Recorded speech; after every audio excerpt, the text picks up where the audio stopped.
The rates cap, it is popular policy. 75% of New Zealanders think that we are paying too much for rates and that councils are taking the mickey.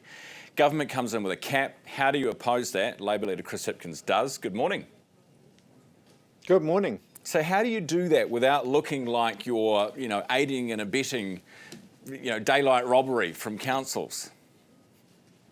No one likes to see their rates bill go up. The real question the Labor Party's been asking the government is how are councils going to pay for the things that the government is asking them to do?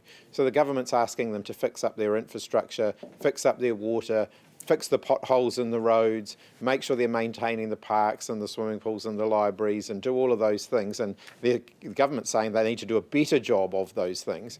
Where are they going to get the money from to do those things? Disco toilets. Stop paying for disco toilets. Well, we're talking about that. I mean, those supposed frivolous projects that Christopher Luxon's talking about would make up such a tiny proportion of, council's actual expenditure. If you look at where the money's actually going, it's going into roads, it's going into rubbish, it's going into pipes, it's going into infrastructure. And where are the councils going to find that money now? Well, the pipes I think what we'll see. Pipes will be taken care of by the.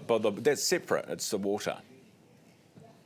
Well, yeah, those councils that don't have water meters, I suspect they're on the way because the government have said water charges aren't covered by the rates caps. So for the councils that haven't been charging for water, bad news for your ratepayers, you're probably going to start getting an invoice for your water now. Yeah, I don't think you're necessarily wrong. In fact, Cameron Baggery said to us this morning, you'll see your fees and other charges probably go up to compensate for some of this. Right, let's move on, talk about your low-interest loans. I just wondered with the GP clinics, the argument was that the corporates are coming in, pushing up, inflating the price of GP clinics. That's putting it out of the reach of, every day. If you're giving cheap money, then the prices will go even higher. I'm not sure how I follow your logic there, Ryan. Well, you've got you'll have more people in the running to bid for these clinics, to buy into these clinics. That's more money chasing the same number of clinics or buy-ins. Therefore, the price will be higher. I think that's a bit of a stretch. We know we've got a lot of family GPs nearing retirement age. They want to be able to sell out of their GP practice and have new family GPs going into them. And we know we've got areas where we need to set up new GP practices. And we've got GPs willing to do that, but they don't have the capital backing to be able to do that. They need some investment so that they can set up those new practices. All right, but if you go to an auction and there are 10 bidders, the price is likely to be higher than if there are 5, no? Well, generally, the GP practices aren't sold via auctions. No, it's a metaphor. But you understand what I'm saying. If there are more people with money who are there at the table, then you potentially inflate the price. No, because you can ultimately set up a different practice if it gets to that point. There's going to be a natural cap on the price someone's willing to pay for a GP practice because we're removing some of the barriers to entry so they can ultimately set up more GP practices. And that's got to be a good thing.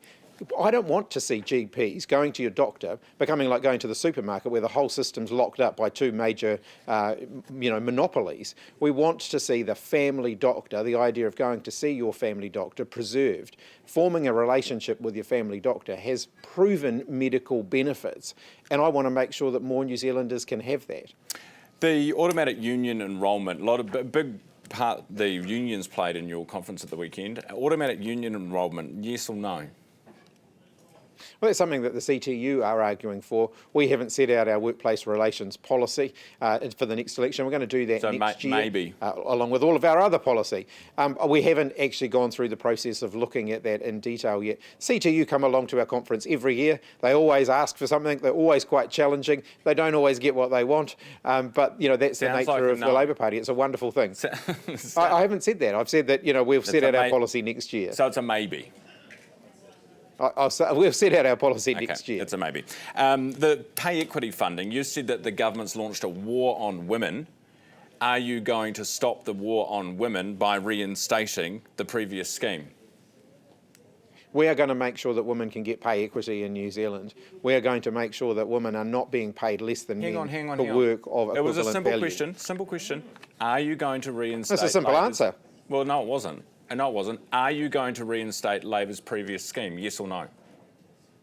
Yes, we're going to reinstate that. Okay, and so the $13 billion you're happy to wear?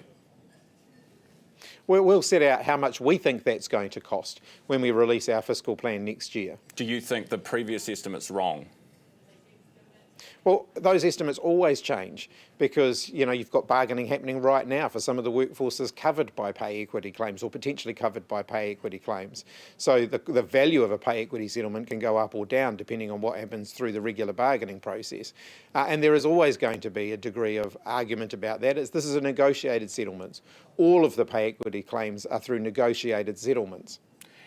You've just agreed to reinstate a policy for which you have no idea what the cost will be. Is that not a bit irresponsible? Well, it's saying that you're willing to pay women less than men for work of the same value because it's difficult to calculate the cost of fixing that isn't a reason for not doing it. At the moment, we're paying women less than men for work of the same value, even though the law says that we shouldn't be doing that. Saying that you're not going to follow the law, which effectively is what the current government is saying, I think is fundamentally wrong. All right, good to have you on the record with that this morning. Interest deductibility, have you got, this is one of my little interests. Any update for us on where you, and because I asked you the other week about any other taxes you were going to do, does that include, and you said nothing else, does that include interest deductibility or do you see that as separate? I know that's a little bugbear for you, Ryan. As soon as we've sorted out our policy in that area, I'll let you know, but we haven't made our final decisions on that at this point. Okay, and so just to be clear, that is separate from your pledge not to increase other taxes? We'll set out our policy on interest deductibility when we set out our fiscal plan. It is one of the things that we're working through at the moment. Okay. Finally, your capital gains tax, the assumptions around property prices. Prices have been flat. So Bill English the other day was talking about the fact, geez, you want to be careful. When he was finance minister, they said, I don't know if you'll quite get the revenue you think you're going to get from a capital gains tax. If prices continue the way they are, which is flat or falling, you might not get anything at all. How accurate are those forecasts? What are they based on? Capital gains tax does fluctuate over time, and the tax working group identified that.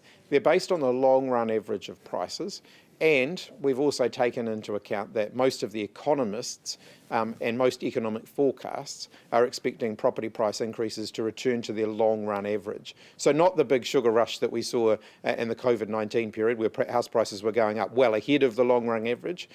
We've based our costings on the long-run average increase of property prices. Appreciate your time this morning. Chris Hipkins, Labor leader.